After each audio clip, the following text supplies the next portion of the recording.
Seguimos con nuestra serie sobre el Rey Pastor y la presentación de hoy es la número 3, titulada Una fe gigantesca. Seguramente sabe de lo que vamos a hablar hoy con solo leer el título.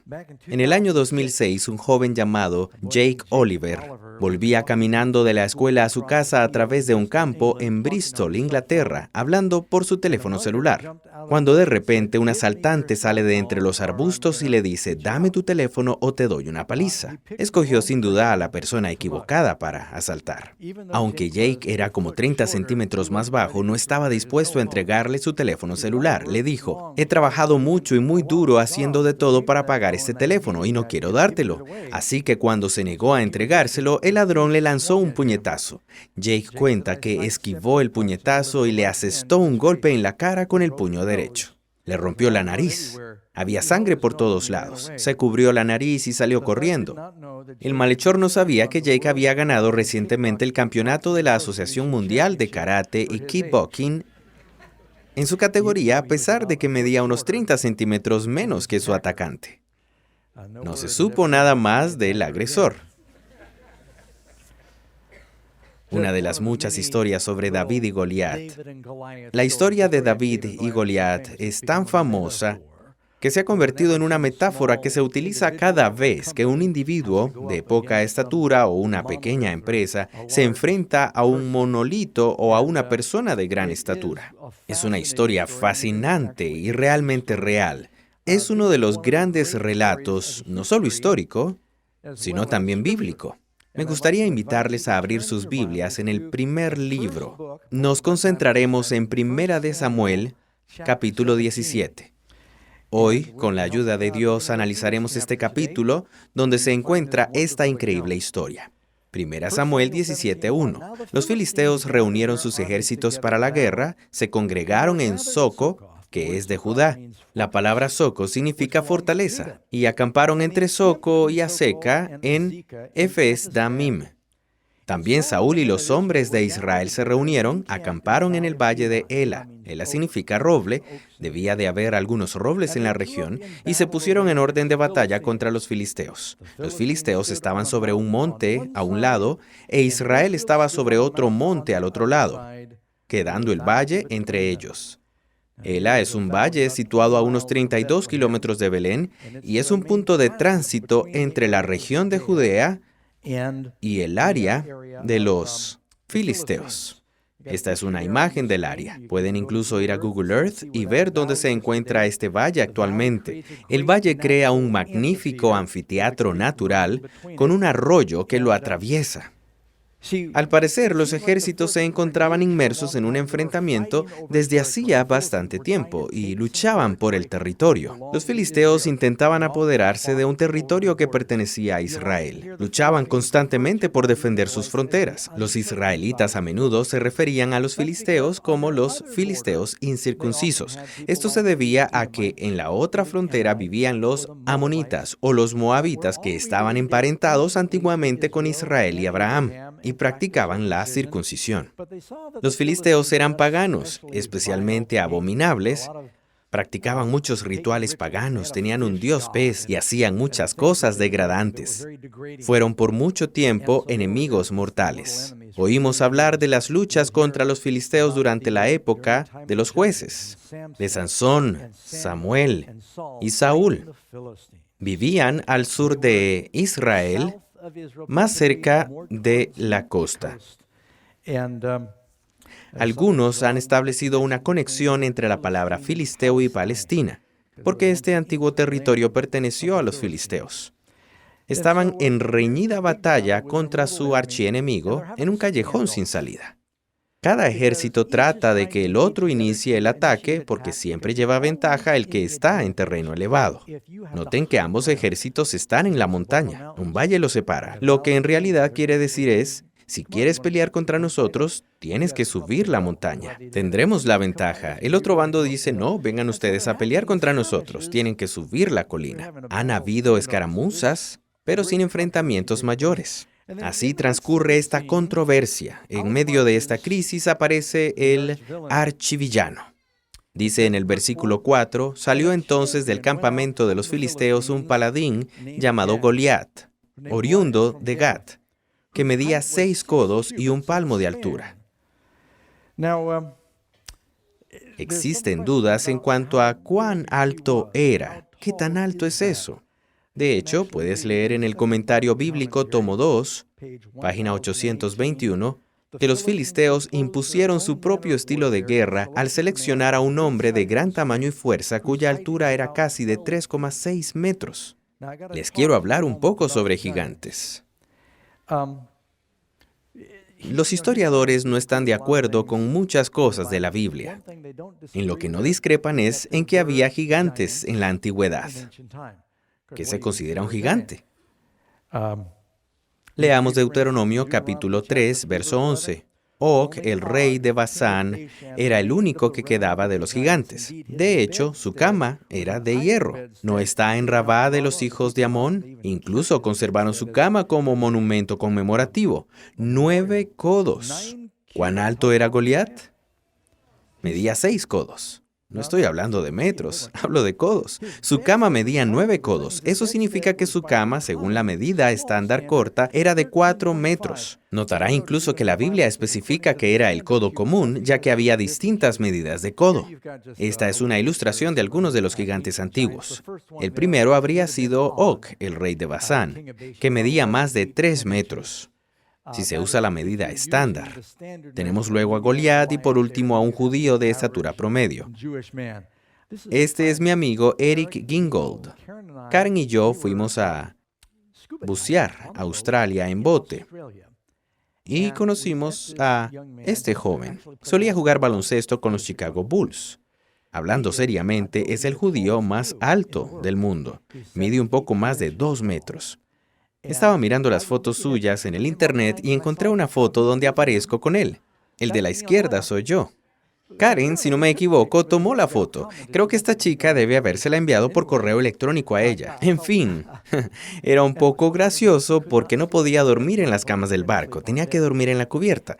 Y cuando salíamos, la persona más amable jugaba al ajedrez muy brillante. Cuando era el momento de bucear, salíamos todos, tomábamos cada uno un tanque y nos íbamos a bucear. El traje de buceo era hecho especialmente para él. Poco más de 2 metros y se quedaba sin aire en 10 minutos. A nosotros nos duraba el tanque 1 hora y él se quedaba sin aire muy pronto. Respiraba. Acababa el aire del tanque. Era muy alto. Algunos de ustedes han oído hablar de André el Gigante. Decían que en su apogeo fue actor y luchador profesional. Medía 2,2 metros. Adam Clarke, en su comentario bíblico, señala que ha habido a lo largo de la historia una serie de gigantes mucho más altos. Plinio, historiador durante la época de los Césares, dijo que el hombre más alto que se había visto en su tiempo era uno llamado Gabará, que había traído de Arabia el emperador Claudio.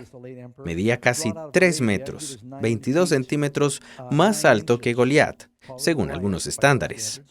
Josefo menciona a un judío llamado Eliezer, a quien Vitelio envió a Roma, que medía 7 codos o 3,10 metros de altura.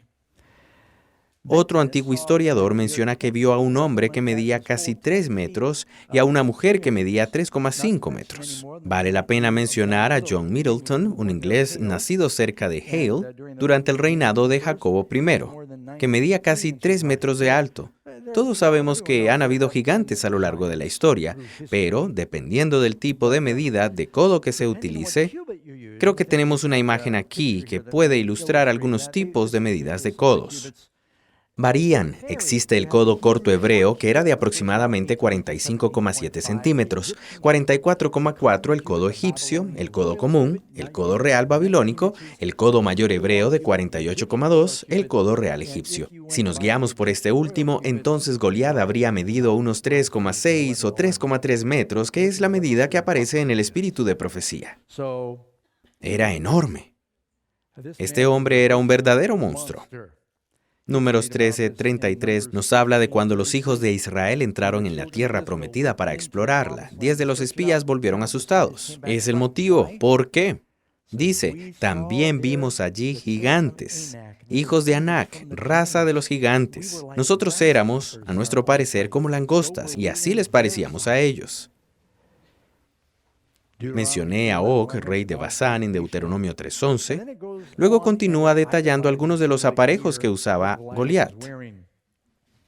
Llevaba un casco de bronce en su cabeza y vestía una coraza de malla, que son las escamas que protegen de las flechas.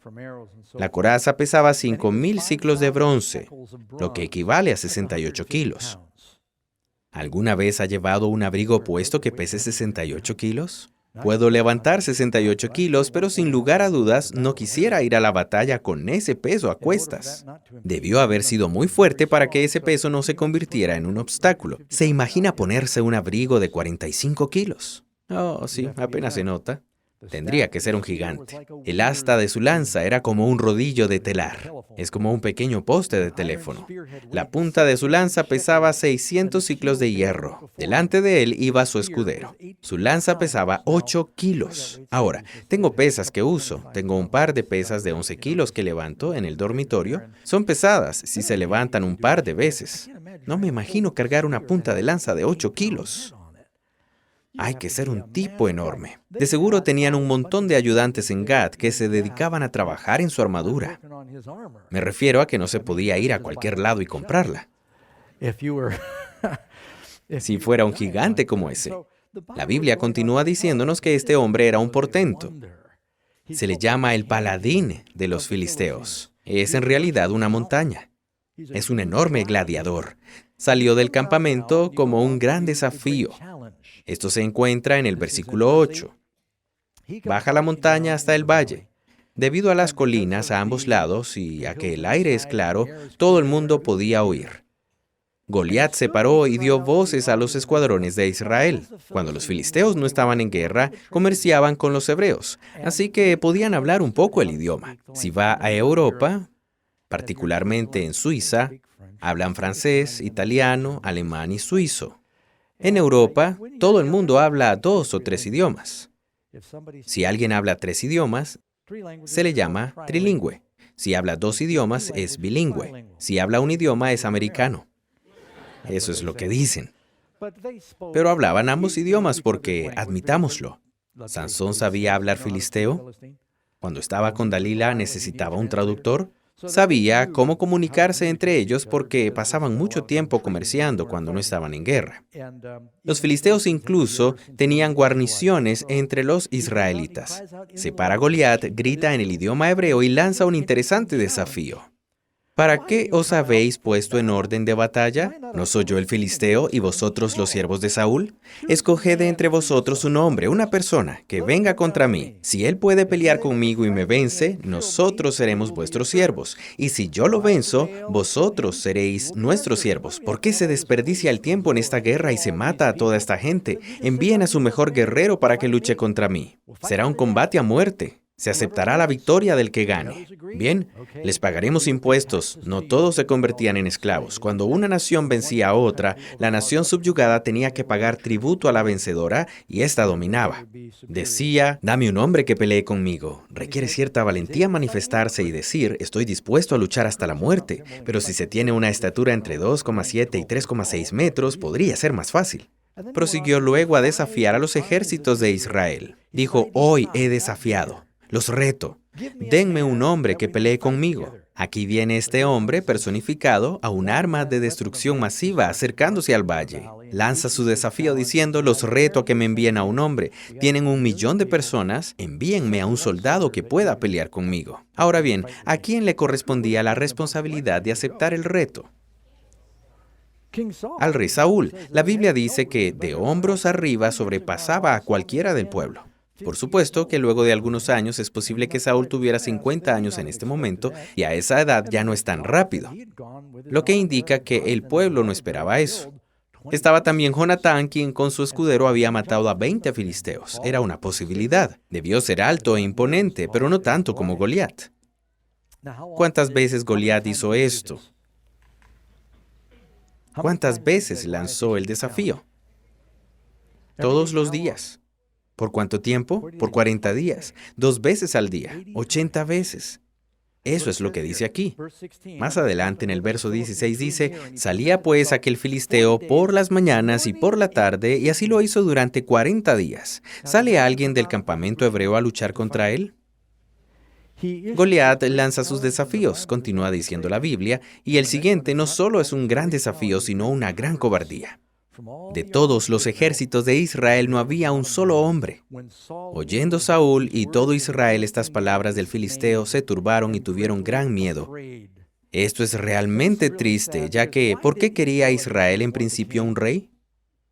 ¿Recuerdan cuando dijeron que ya no querían más a Samuel? Esto se encuentra en el capítulo 8 de Primera de Samuel, versículo 19. El pueblo dijo, no, habrá un rey para nosotros, y seremos también como todas las naciones. Nuestro rey nos gobernará, saldrá delante de nosotros y hará nuestras guerras. Cada vez que Goliat bajaba, se mofaba, maldecía y se burlaba del Dios de Israel. Estoy seguro de que los soldados en el frente de batalla decían cosas que no podemos repetir en la iglesia.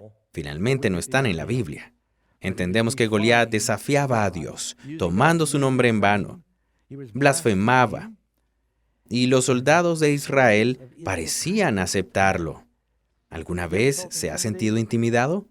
¿Alguna vez ha sentido que el enemigo lo intimida? Nos acosa mañana y tarde, día tras día, y nos sentimos oprimidos. Esto era lo que ocurría. Si David en esta historia representa a Cristo, entonces ¿quién sería Goliat?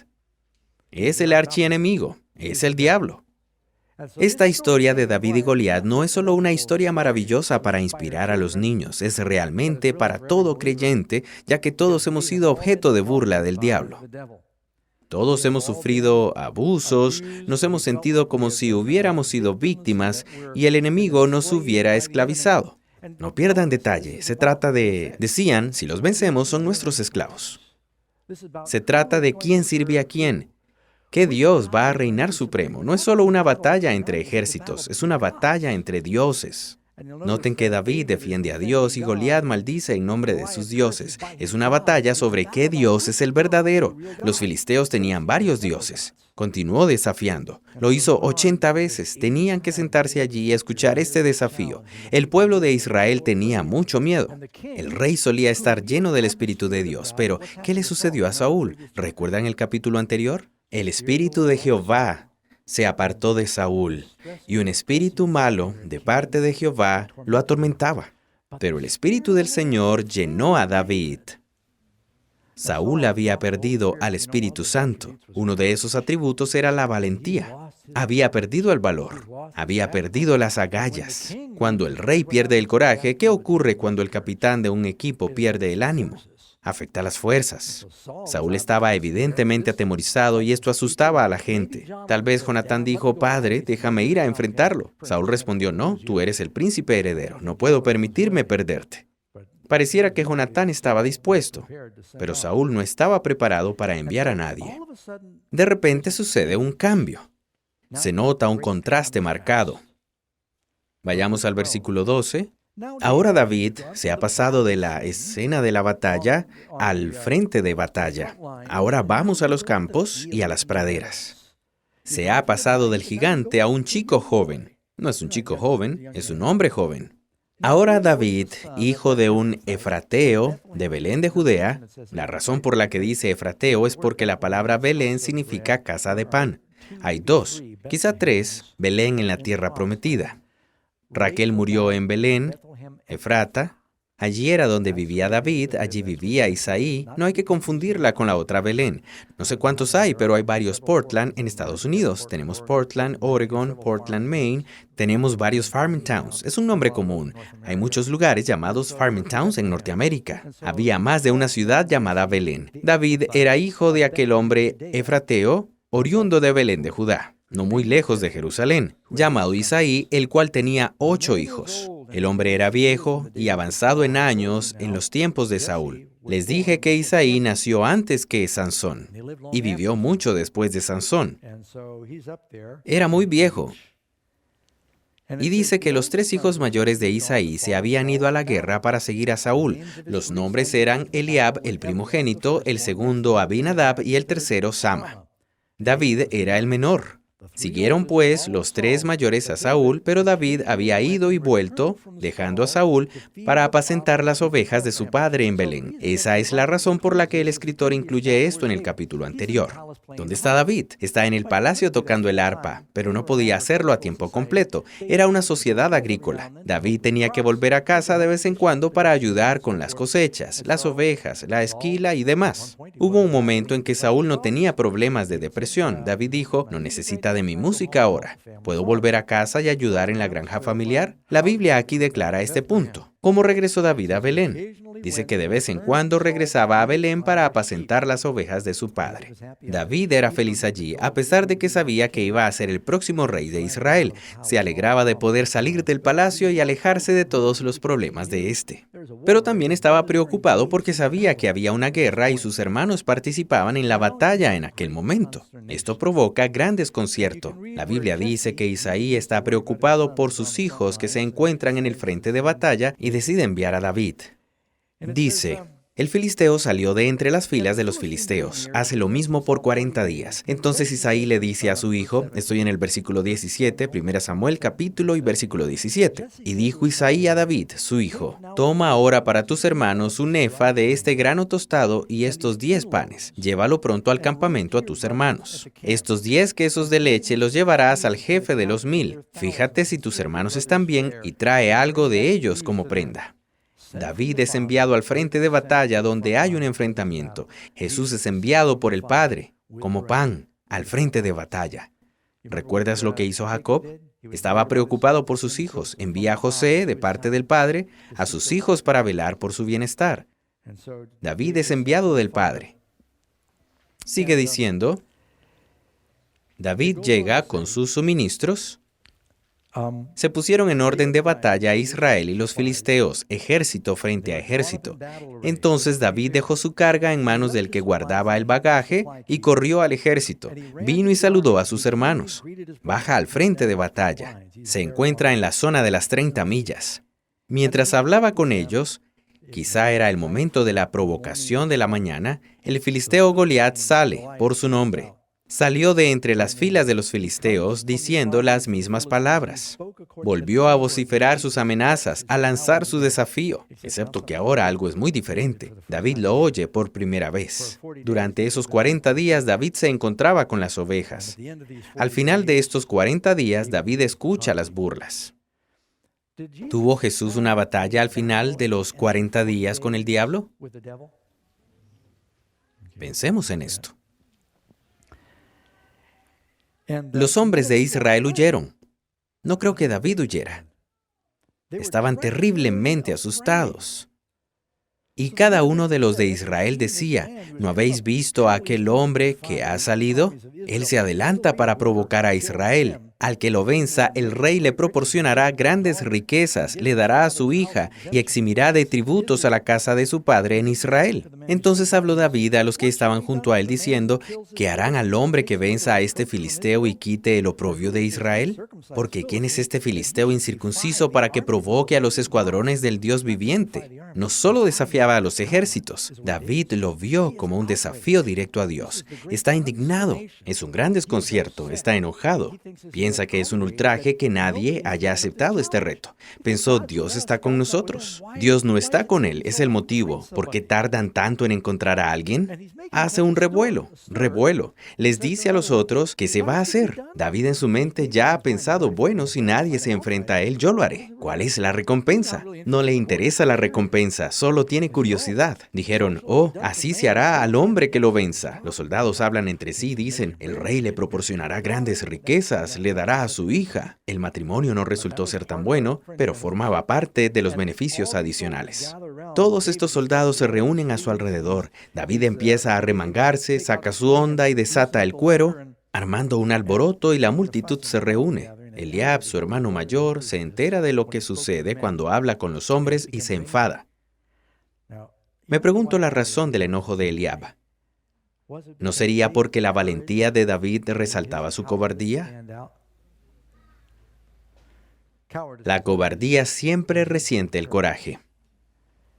Al oírlo hablar así con aquellos hombres, Eliab, su hermano mayor, se encendió en ira contra David y le dijo: ¿Para qué has descendido acá? Debiste haberte quedado allá. ¿A quién has dejado aquellas pocas ovejas en el desierto? Los osos las matarán hasta acabarlas. ¿Por qué las dejaste? Yo conozco tu soberbia. Eres curioso e insolente. Has venido para ver la batalla.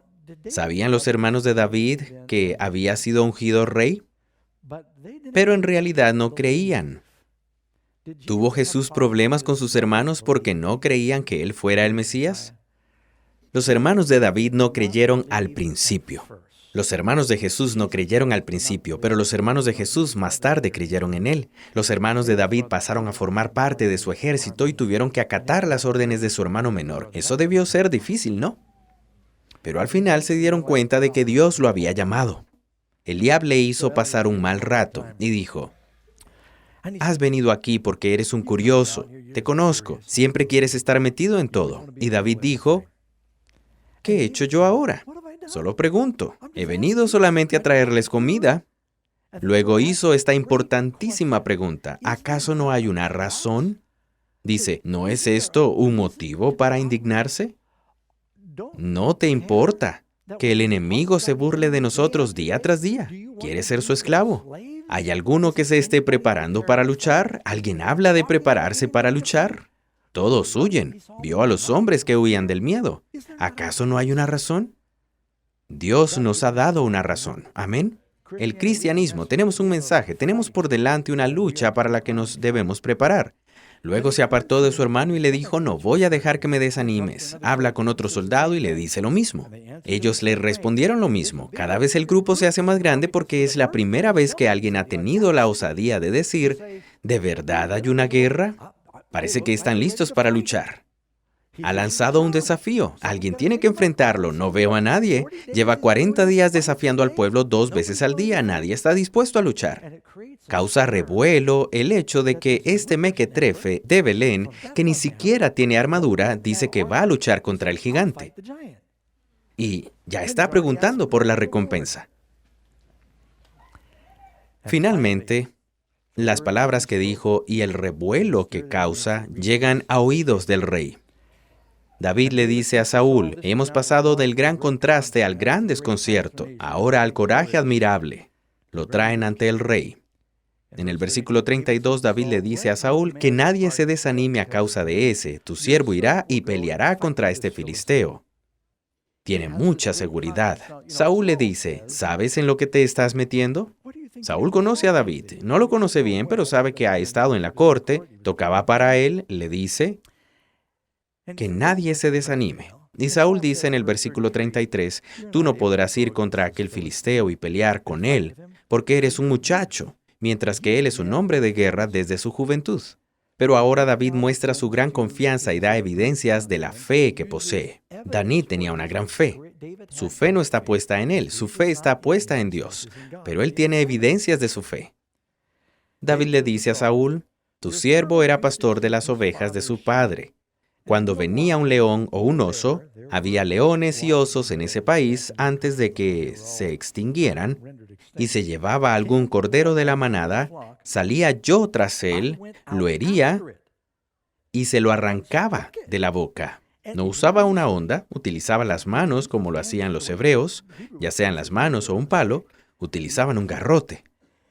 Y si se revolvía contra mí, le echaba mano a la quijada, lo hería y lo mataba cuando le arrancaba de la boca al cordero. Le echaba mano a la quijada, lo hería y lo mataba. Muy parecido a lo que hacía Sansón. La Biblia dice que el Espíritu de Jehová vino sobre Sansón, quien despedazó al león como quien despedaza a un cabrito. Podríamos pensar: oh, es solo una de esas historias de la Biblia, pero esto en realidad sucedió. En octubre del 2008, Jim West estaba caminando por el bosque en Columbia Británica cuando oyó un ruido detrás de él. Antes de que supiera lo que pasaba, fue atacado por un oso negro adulto que lo derribó. El hombre de 45 años estaba tendido boca abajo, intentando protegerse mientras el oso le clavaba las garras y lo mordía en la cabeza y la espalda. Finalmente, se zafó y se puso en pie con dificultad. El oso retrocedió un momento, tomó un palo grande y cuando el oso volvió a acercarse, lo golpeó en la cabeza. Al ver que el oso estaba aturdido, temió detenerse, así que siguió golpeándolo. Pronto el oso se tambaleó y se desplomó, sangrando por la nariz y murió. Los funcionarios de conservación encontraron al oso y confirmaron la historia, sin mencionar que los médicos le suturaron la herida con 66 puntos como prueba de su encuentro cercano. ¿Puede un hombre matar a un oso con un palo? Bueno, ocurrió en el 2008 en Canadá. Que sepamos, David ni siquiera recibió puntos de sutura. Empieza diciéndole a Saúl, ya fuera león o fuera oso, tu siervo lo mataba. Jehová me ha librado de las garras del león y de las garras del oso. Y dice, tu siervo, versículo 36, ya fuera león o fuera oso, lo mataba. Este filisteo incircunciso es un poco más grande, pero será como uno de ellos porque ha provocado al ejército del Dios viviente.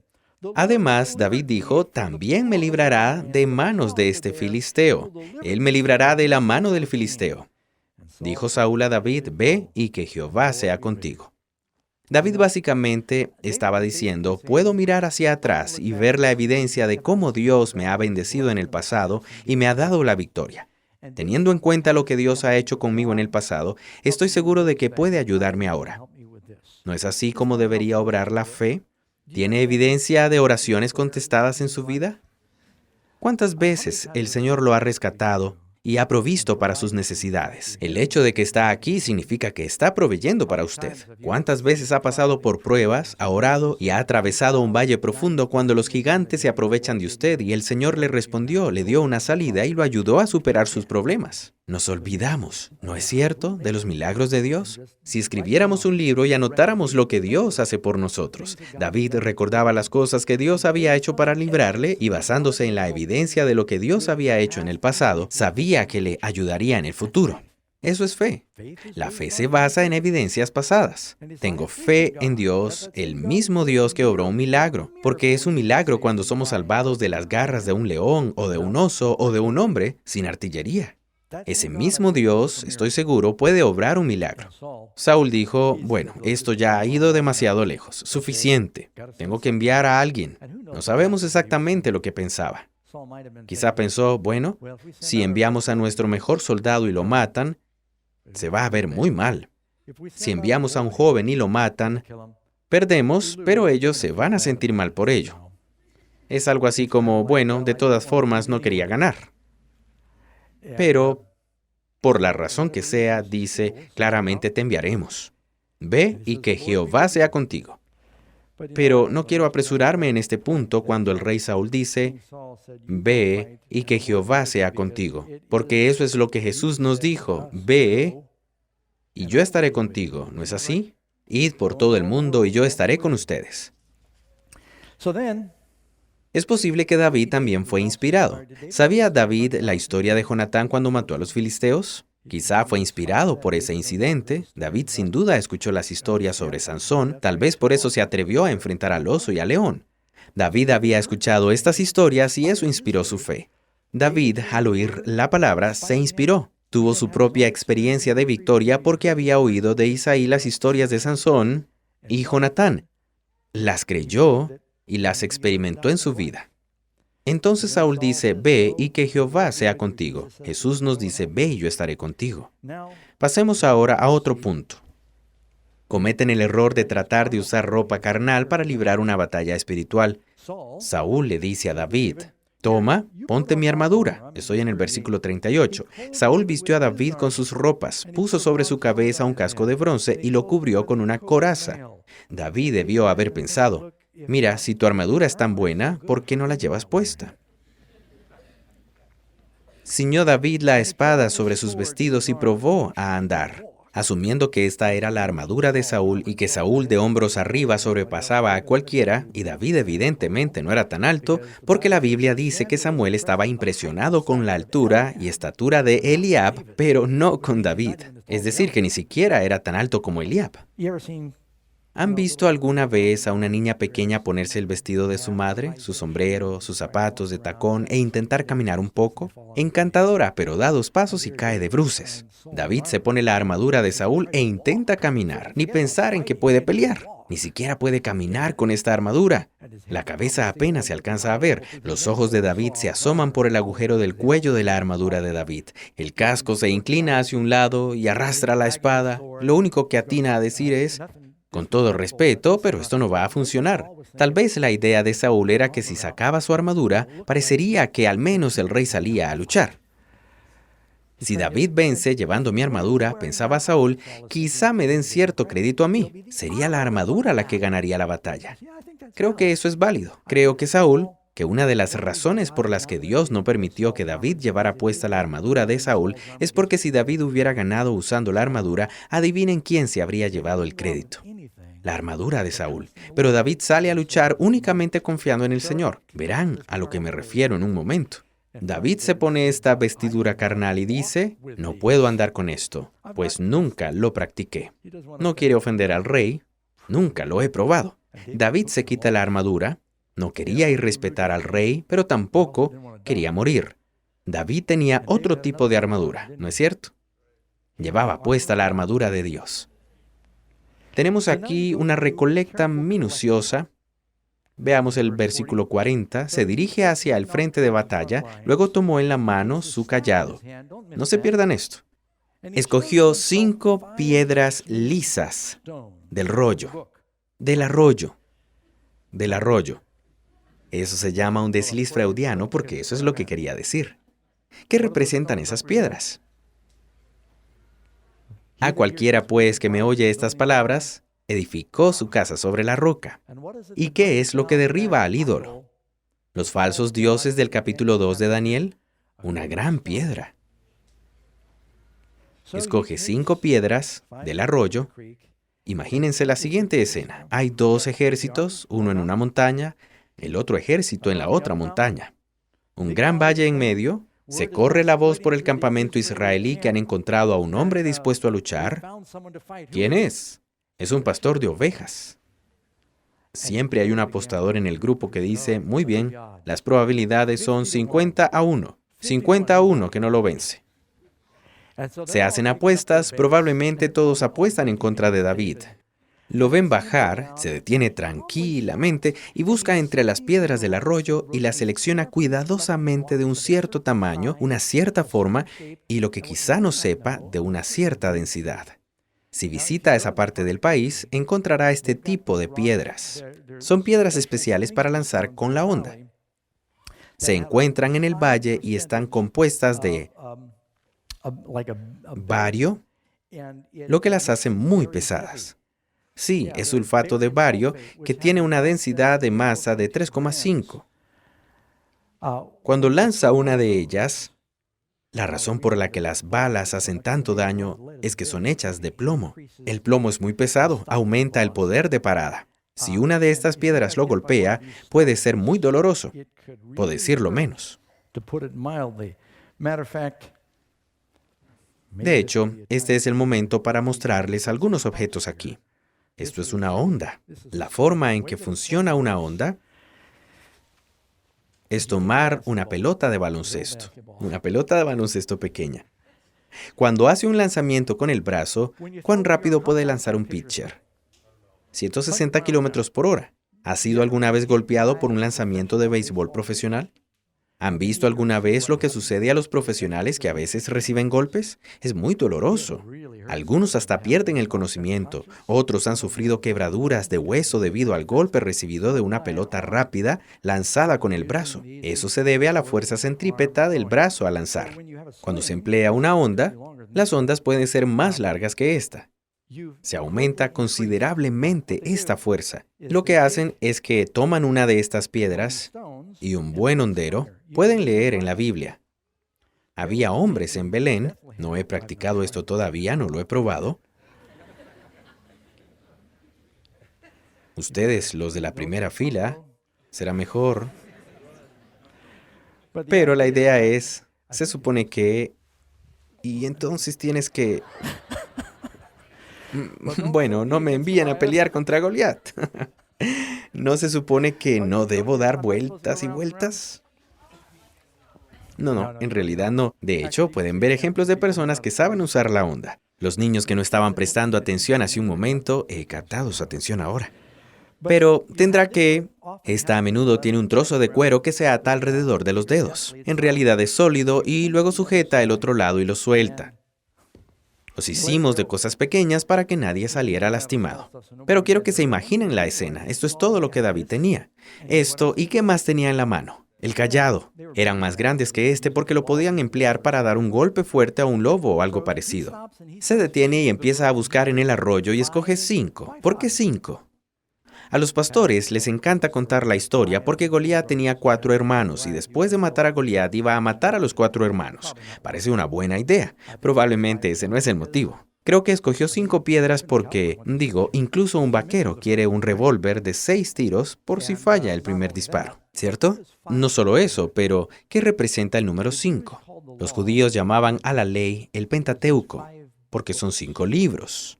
¿Recuerdan la historia del hombre rico y Lázaro? Dijo, porque tengo 5 hermanos en la casa de mi padre. El 5 era a menudo un símbolo de la palabra de Dios debido a los 5 libros de Moisés. Repito, es un símbolo de la palabra. Toma estas 5 piedras, las mete en su zurrón de pastor mientras se prepara para ir a la batalla. ¿Pueden imaginarse la expresión del rostro de Goliat? Hay agitación en el ejército contrario. Ven bajar a un joven y piensan que viene a luchar. Finalmente Goliat se da cuenta. No viene a hablar. Pensó que era un mensajero. Ve el cayado, reconoce el fuego en sus ojos, tiene una honda en la mano, dice, viene a pelear conmigo. Recordemos lo que dice el verso 11, grandes imprecaciones. Goliat piensa que va a intimidar a David con el tipo de palabras que ha utilizado hasta entonces. Dice aquí que cuando el filisteo miró y vio a David, pensó que David estaba guiando a alguien más. Miró y dijo, ¿vienes solo? ¿Tú? Miró y vio a David. No lo tomó en serio, porque era apenas un muchacho. Rubio. Y lo peor de todo es que era guapo. Era guapo. Voy a matarlo. Entonces el filisteo comienza a maldecir. Le dice a David, ¿soy yo un perro para que vengas contra mí con palos? Y maldijo a David invocando a sus dioses. Empezó a pisotear, a retorcerse y a avanzar hacia su oponente. 1 Samuel 17:45 dice, entonces dijo David al filisteo, tú vienes contra mí. Esta fue nuestra lectura bíblica. Tú vienes contra mí con espada, lanza y jabalina, pero yo voy contra ti en el nombre de Jehová de los ejércitos. Ahora, ¿tenía David unas pocas armas? Tenía una honda, tenía una vara, pero no vio que iba a la batalla, no confiaba en estas cosas. Si tenía que deshacerse de ellas, Dios le ayudaría a matar a Goliat con sus propias manos. No sabía cómo lo iba a hacer Dios. A veces, cuando salimos y tomamos una decisión, voy a hacer la voluntad de Dios y voy a luchar contra el gigante, tal vez ni siquiera sepa cómo. Si sabe que algo es la voluntad de Dios, avance y luche. Ahora, ¿quién es el gigante contra el que luchamos? Satanás. ¿Y contra qué luchamos? Contra el pecado y la tentación, ¿no es así? Luchamos contra el mal, no solo en el mundo, sino en nosotros mismos. Es una batalla. Todos nos hemos sentido intimidados por el gigante. Sale día tras día, 40 días. 40 representa una generación. Es un tiempo. Se refiere a una época. Una y otra vez se acerca, se burla, persigue y trata. Pensamos, uno de estos días, no sé cómo voy a hacerlo, no sé cómo voy a luchar, no sé cómo voy a resistir. No se preocupe, si clama en el nombre del Señor y dice, voy a seguir adelante, voy a confiar en que Dios proveerá una vía de escape. ¿Qué nos dice la Biblia en 1 Corintios capítulo 10? Pero fiel es Dios que no nos dejará ser probados más de lo que podéis resistir, sino que dará también juntamente con la prueba la salida para que podáis soportarla. Puede que no sepa cuál será su arma, pero siga adelante. Hágalo en el nombre del Señor, confiando en su palabra. David hace esta gran confesión. El versículo 46, Jehová te entregará hoy en mis manos, yo te venceré y te cortaré la cabeza. Ahora bien, Goliat acababa de decir, ven hacia mí y daré tu carne a las aves del cielo y a las bestias del campo. David, ¡qué valentía! Él no da marcha atrás en lo absoluto. Es sin lugar a dudas valiente y audaz y dice, no, no lo harás. Todos los otros soldados, si provocas a un gigante antes de luchar contra él, es intimidante. Empieza a dar pisotones, el suelo tiembla y David no tiene miedo. Dice, no, no vas a matarme. Yo te voy a matar a ti. Además, voy a cortarte la cabeza. Una vez caigas, me aseguraré de que no vuelvas a levantarte. Ven hacia mí y daré tu carne a las aves del cielo y a las bestias del campo. ¿Saben lo que dice la Biblia en cuanto al gran juicio de los malvados? Habla de la fiesta de los pájaros. ¿Ven la relación? Todo esto alude a los temas de la Biblia sobre el gran juicio final. ¿Por qué? Dice, y sabrá toda la tierra que hay un Dios en Israel. David lo dice en voz alta y clara. Todos los que están allí lo dicen. Estos ejércitos lo sabrán, así que toda la tierra sabrá. Sabía que esta historia de que el Espíritu de Dios estaba allí trascendería lo que estaba sucediendo en ese campo de batalla hace 3000 años, unos 1000 años antes de la muerte de Cristo. ¿Se difundió esta historia por toda la tierra? Hay personas en todas las religiones del mundo que conocen la expresión David y Goliat, que han escuchado esta historia, pero ocurrió de verdad. ¿Se dan cuenta por qué no puedo esperar ir al cielo y ver que David sale al encuentro del gigante? Dice, y toda esta congregación sabrá que Jehová no salva con espada ni con lanza, porque de Jehová es la batalla, y Él os entregará en nuestras manos. Fe absoluta. Versículo 48. Aconteció que cuando el filisteo se levantó y echó a andar para ir al encuentro con David, David se dio prisa y corrió a la línea de batalla contra el filisteo. Imagínense esta escena. Un ejército numeroso. Sacan al gigante a pelear. David está solo, un pastor de ovejas corriendo hacia la línea de batalla. ¡Qué ejemplo de valentía y confianza en Dios! No sabía cómo iba a lograrlo, pero iba a enfrentarlo y a acabar con todo si era necesario. Corrió a la línea de batalla. Si yo fuera a luchar contra un gigante, probablemente no correría. Metió David su mano en la bolsa, tomó de allí una piedra, la tiró con la honda e hirió al filisteo en la frente. La piedra se le clavó en la frente y cayó a tierra sobre su rostro. Leí que un buen hondero con una piedra apropiada y una buena honda podía disparar un proyectil, y este tendría el poder de parada de un calibre 45. La piedra, continúa diciéndonos, no solo lo golpeó en la cabeza, no rebotó. Fue tan duro que penetró. Probablemente le partió el cráneo, se hundió en la frente y lo hizo caer al suelo. Pueden leer en Patriarcas y Profetas. Le empezaron a temblar las piernas, se cubrió el rostro con las manos y cayó de bruces ignominiosamente. Habrán escuchado la expresión, cuanto más grandes son, más bajo caen. Y toda la tierra se estremeció con un ruido sordo, y todo el ejército filisteo huyó. David no esperó. Así venció David al filisteo con honda y piedra. Hirió al filisteo y lo mató, sin tener David una espada en sus manos. Ahora, el escudero que había acompañado a Goliat cuando vio a Goliat caer y a David acercarse, retrocedió. No rescató su armadura. Entonces corrió David y se puso sobre el filisteo, tomó su espada, le dijo, ¿te importa si tomo esto prestado? Tomó su espada.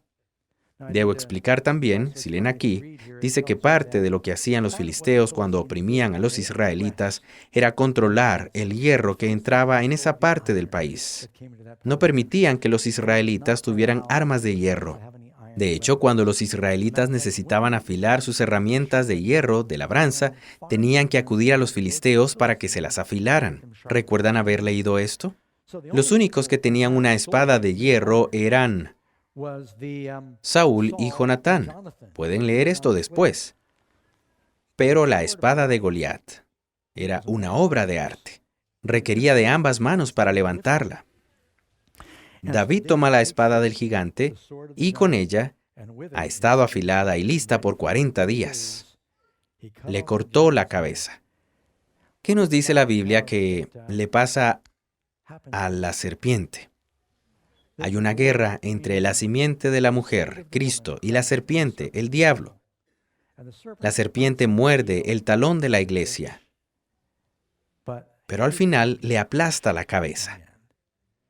Alguien puede recibir una herida en el brazo y la pierna va a casa y sana. Volverán y lucharán contra usted de nuevo. pero si les corta la cabeza, no volverán. David se iba a asegurar de que no volviera. Le cortó la cabeza con la espada. Cuando los filisteos vieron muerto a su paladín, huyeron. Ahora los hombres de Israel, ¿se imagina la expresión en el rostro de los soldados? Han estado apostando dinero a que David iba a perder. Nadie apostaba a favor de David. De repente vieron al gigante tropezar y caer. Ven cómo David se pone sobre el filisteo y le corta la cabeza. Es un tanto macabro. Entonces levanta la cabeza de Goliat y se percatan de que el ejército de los filisteos retrocede. De pronto, toda la actitud del ejército cambia debido a la victoria de David. Dieron gritos de guerra y siguieron tras los filisteos. ¿Qué había pasado con su victoria? En primer lugar, están un poco avergonzados de que tenían miedo. Ahora todo el ejército cree en la victoria de David y se convierte en su victoria. ¿Qué nos da valor para sentirnos victoriosos? La victoria. ¿Venció Jesús al diablo? ¿Sostuvo Jesús una batalla contra Satanás después de 40 días? ¿Venció? ¿Qué utilizó para ganar? La palabra de Dios, que simboliza la roca, la piedra, que no cambia. ¿Qué más usó? Una espada, que simboliza la espada. La palabra de Dios es rápida y poderosa. Hebreos 4, más cortante que toda espada de dos filos. Dice, David tomó la cabeza del filisteo y la trajo a Jerusalén, donde vivía David. Quiero terminar este capítulo. David vive en Belén. ¿Quién vive en Jerusalén? El rey Saúl vive en Gibea, en la dirección opuesta. ¿Por qué David lleva la cabeza de Goliat a la ciudad de los jebuseos? Los jebuseos aún no habían sido conquistados por Israel. Hasta que David se convirtió en rey, fueron conquistados. Y la trajo a Jerusalén y les dice, ¿vieron lo que les pasó a los filisteos? Tienen la oportunidad de salir. Varias veces les dijo que se fueran. Ellos respondieron, los más débiles no pueden. Tú no puedes entrar acá, pues aún los ciegos y los cojos te echarán. No puedes entrar en esta ciudad. Entonces David tomó la cabeza del filisteo y la trajo a Jerusalén. Esto fue una especie de advertencia. Más tarde se convirtió en la ciudad capital de David. Por cierto, Jesús se convierte en rey de la Nueva Jerusalén y David construye su capital en Jerusalén. Luego, tengo que explicar algo aquí antes de terminar. Pero sus armas las puso en su tienda. Cuando Saúl vio a David que salía a encontrarse con el filisteo, dijo a Abner, general del ejército. Ese era Abner, que también era tío de Saúl. ¿Abner? ¿De quién es hijo ese joven? Abner quizá pensó que tenía demencia. Era el músico. ¿No lo conoces? Hace un rato dijiste que lo amabas. Saúl no pregunta quién es. Pregunta, ¿de quién es hijo ese joven? Es el motivo porque la familia del que vencía al gigante no tenía que pagar impuestos en Israel. Ahora son merecedores de privilegios especiales. Pregunta, ¿de quién es hijo ese joven? ¿Vive tu alma, oh rey, que no lo sé? El rey empezó a preguntar de quién era hijo el joven. Y por fin se dieron cuenta de que era hijo de Isaí. Cuando David volvió de matar al filisteo, Abner lo tomó y lo llevó ante Saúl. David llevaba en su mano la cabeza del filisteo. ¿Has visto lo que ha hecho? Ha ido a Jerusalén, se las muestra y vuelve. Saúl le pregunta, muchacho, ¿de quién eres hijo? David respondió, soy hijo de tu siervo Isaí de Belén. Jesús vendría de la descendencia de Isaí de Belén. Esta historia no es solo sobre David, amigos. Esta es una historia sobre Jesús. Es una historia sobre cómo luchar contra gigantes. ¿Se ha sentido alguna vez como si estuviera en el valle de Ela y se siente intimidado por el enemigo? Necesitamos tener esa fe y valor. No se trata de nosotros realmente, se trata del Señor. Jesús vino a librarnos. Si puede darle la victoria a David, puede darnos la victoria a nosotros. Amén.